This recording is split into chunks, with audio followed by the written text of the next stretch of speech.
Do you have something inside you that keeps telling you you should be learning philosophy?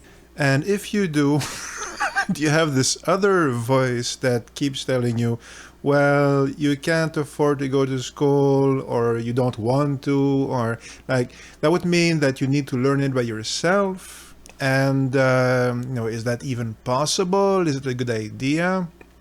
So this is what this video is about. My name is Christian Malte, and amongst other things, I'm a self-taught philosopher. I did have one real philosophy class in university, but mainly I'm self-taught. So this video is about what that looks like. This video is about the pros and cons of learning philosophy by yourself as an autodidact. So let's start right away with the pros. Well, the pros obviously is you don't need to go to university. That's the big one. University costs a lot of money. It obviously takes a lot of time, and you need to conform to a certain way of doing things. And once you're past a certain age, like, even in your late 20s, it gets harder and harder to make a university degree make sense in your life. Or certainly if you need to change from what you were doing before and move to philosophy, by the time you're in your 30s, it's no longer an option, really. For few people it is. It is, and as we'll see later, there are good reasons to go to university, but there are also good reasons not to. If you're not learning with a nice outside structure, well, you get to set your own objectives. Okay, so in my case, I wanted to read Heidegger's Being and Time, and I wanted to read Capital by Marx. I had read some philosophy books over the years, but those were the big ones. So I built a corpus for myself based on my own objectives, and so I always have those two books as my lighthouses, which kind of guide my work, and it's all designed around my own personal objectives and what matters to me. So obviously that's a good thing. You also get to set your own pace. So if you need to take a break, you can take a break. If you want to put in a lot of work in a short period of time, though that's usually not a good idea in real life, but you can essentially. You can create your own corpus. You can spread it out in how many years you choose to spread it out in. So you're the boss. You're your own teacher. You're your own schoolmaster. So yeah, you're the boss of you.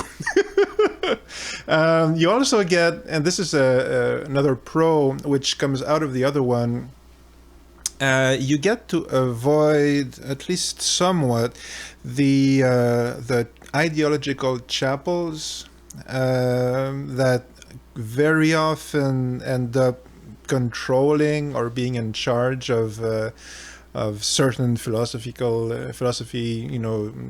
departments. You also see this in literature. Like, I studied literature.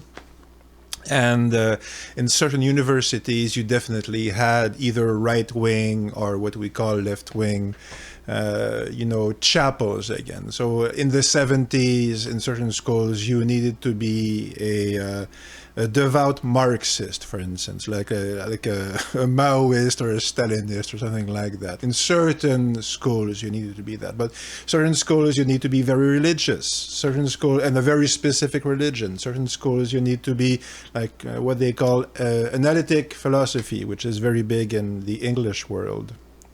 Which I'm not a fan of. I will spoil it. So anyway, if these schools, these chapels, if you like, if they appeal to you and that's what you want, well, then that's good for you. Okay, you want, let's say, analytic philosophy, and it really calls to you. Okay, well, you have plenty of institutional options, but quite often what happens is that we want the philosophy, we want to learn philosophy, but we find ourselves obligated to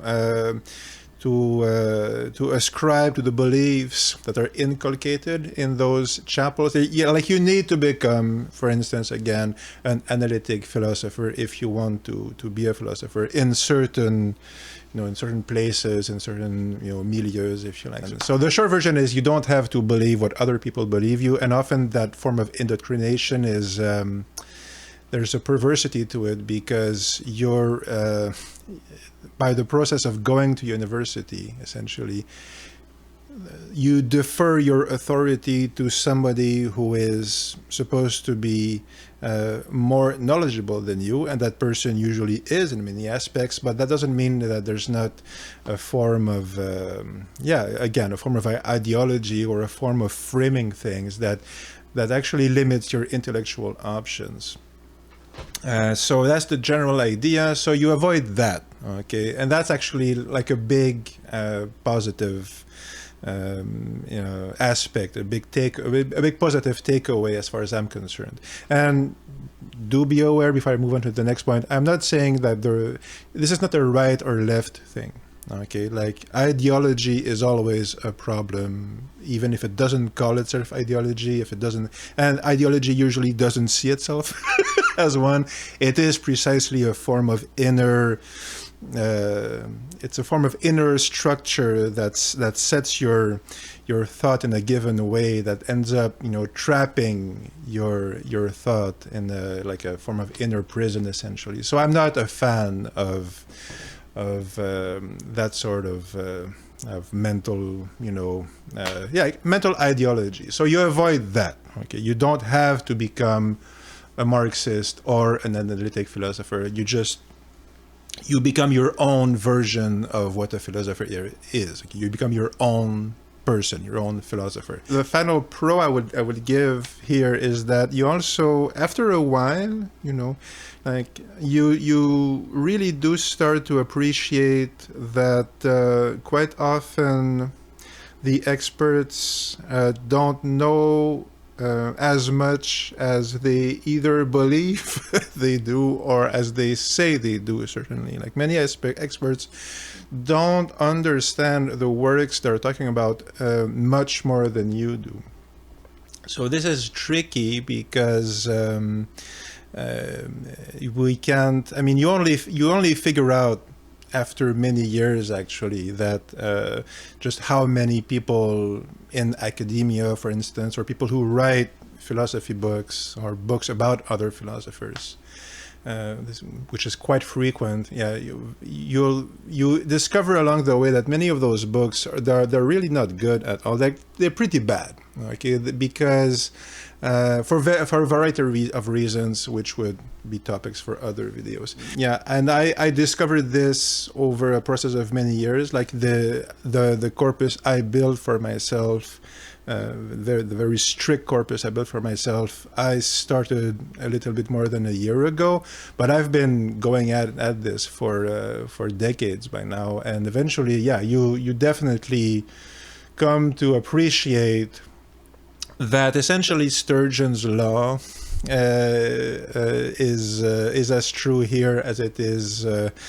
pretty much everywhere else. And Sturgeon's law, the famous science fiction author, states that he said that 90% of everything is crap, and this applies. This applies to philosophers. Okay, but okay. So what about the cons? Well, there are plenty. There are plenty of them. The first of all is that, yeah, learning philosophy by yourself is a steep hill. It's a very steep hill to climb. The texts are very often extremely difficult to understand. It's a very, very, very, very dense forest. So yeah, a steep hill and a very dense forest on that steep hill, and you start out in the dead of night, and so you're lost. Straight away you're lost. So you need a lot of self-discipline to kind of work your way through the material. It's not you don't know where to start, and once you try to you find a trail, okay, in your forest, on your hill, and you start trying to follow it, but you need a lot of self-discipline to stay on that trail, and you keep wondering, is this right, is this wrong, am I lost? You get periods of discouragement. You're on your wagon, your philosophical wagon in your hill in the forest and the hill, and you fall off the wagon and you don't read for months, and then okay, so you need to find a way to get back on the wagon. So there's all these things, and self-discipline is a skill. It's something that you need to learn, and many often we just don't learn it. So that's another thing. Doing this by yourself, learning philosophy by yourself, means that you need to figure out how to become disciplined enough to read all that stuff that you want to read, when the lure of the Sudoku puzzle or the social media, whatever, it's always pretty alluring, right? So you need to learn it. If you don't, and many of us don't, certainly I didn't, like I had very little self-discipline, so you need to learn that. And like the biggest blind spot, like the biggest con really is blind spots. I mentioned like the ideological chapels, which is something you want to avoid. And the problem with the ideological chapels is that they ingrain blind spots in you. Like they teach you to have blind spots and to think you don't. Essentially, is what an ideological chapel burns into you. But if you're learning by yourself, you'll always have blind spots as well. I mean, you'll have a lot more of them in many ways, and there are some that you will always be discovering that here is something I had no clue about. Here is something I didn't know about. And that's just the reality of it, okay? You're making your way, teaching yourself, philosophy as best as you can. But, you will find yourself, it's sad to say, but sometimes saying stupid things. And you will discover that this big insight. You'll have periods where you'll have these what appear to you to be huge insights, but which are actually quite banal, quite cliche statements, actually, like many people have thought before. And you will think that you discovered a great idea, but actually it's because you totally misunderstood something, and you misunderstood it because there were all these books in this specific tradition that you had no clue about. So generally speaking, you're walking blind, right? And you're learning along the way, but there are still all these things you don't know. And any self-learner, like if you teach yourself an instrument, a musical instrument, you can get very, very, very, very good at many things, but quite often you discover that there is you picked up a bad habit, right?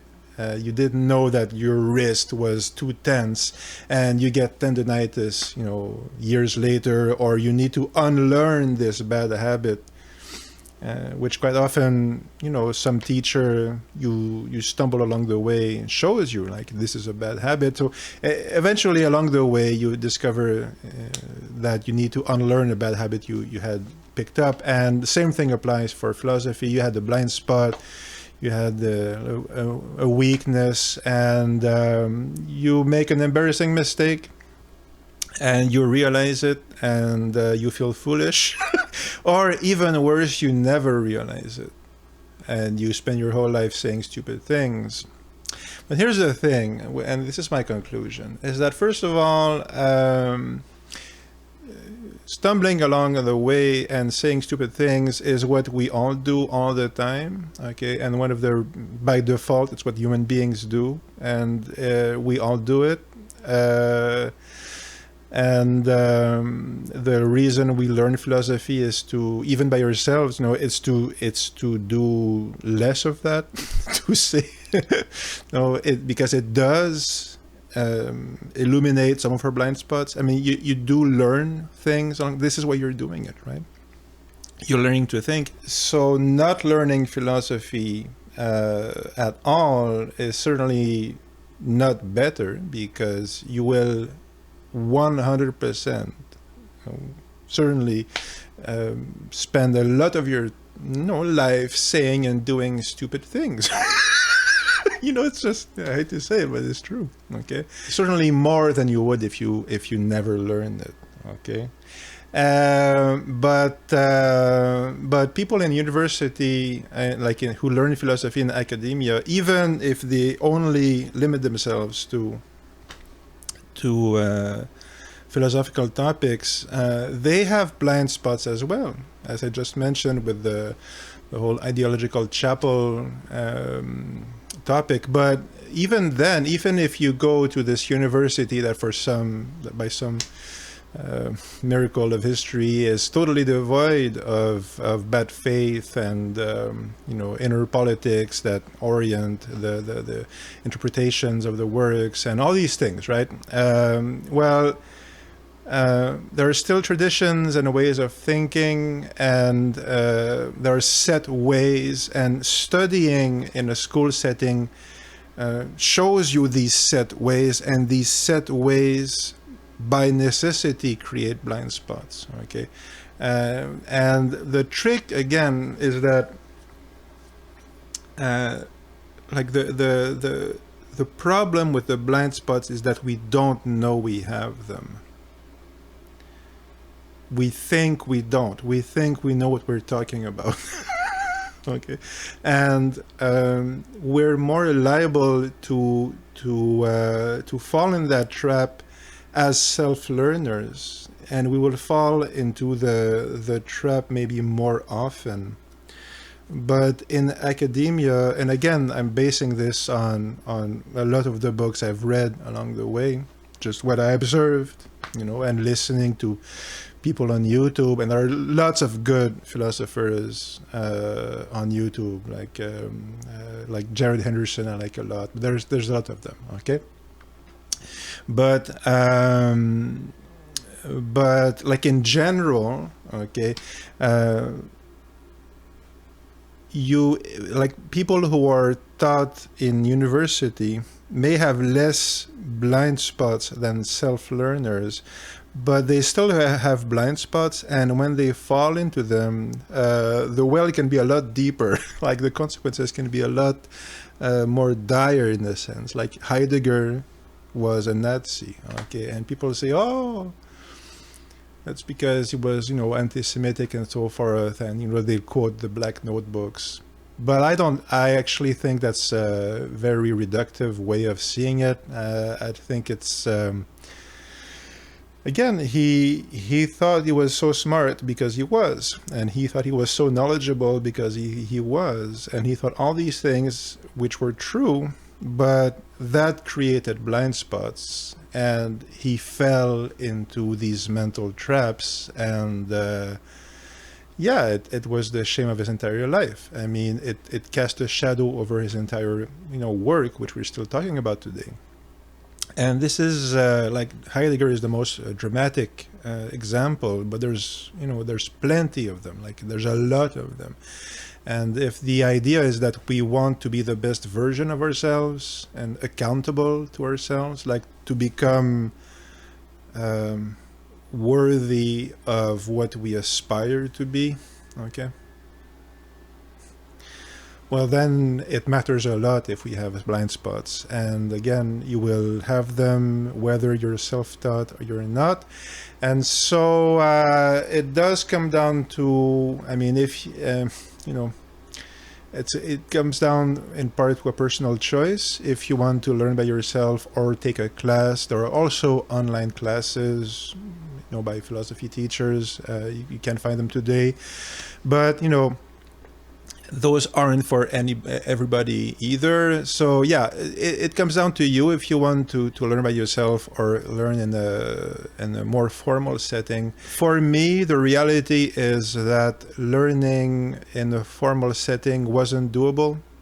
It didn't make sense in terms of budget or in terms of time. It was not a viable option for me. And I found that learning by myself, even though I'm sure I have plenty of blind spots, and I'm ultimately still learning, I'm still at the, relatively early stages of the process. But I found that it worked for me. So I can confirm that it works if you are willing to put in the work and the effort. And the last thing for real I'll be saying is that if you're learning by yourself, you will get this sense of overwhelm. You have a lot of resources in university or an online class that you don't have if you're just in the jungle, by yourself.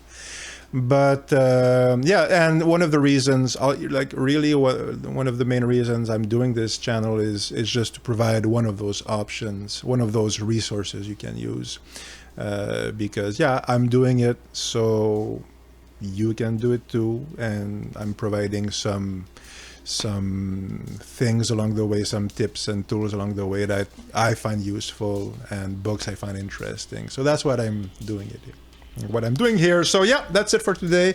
And read the damn books. Just don't read the recensions, obviously. That's the goal here. We're learning philosophy by reading the damned works. If you want to support my work, I'm on Patreon. I also have a Substack for this philosophy thing. So take care. It's worth it. Go read some books. Take care.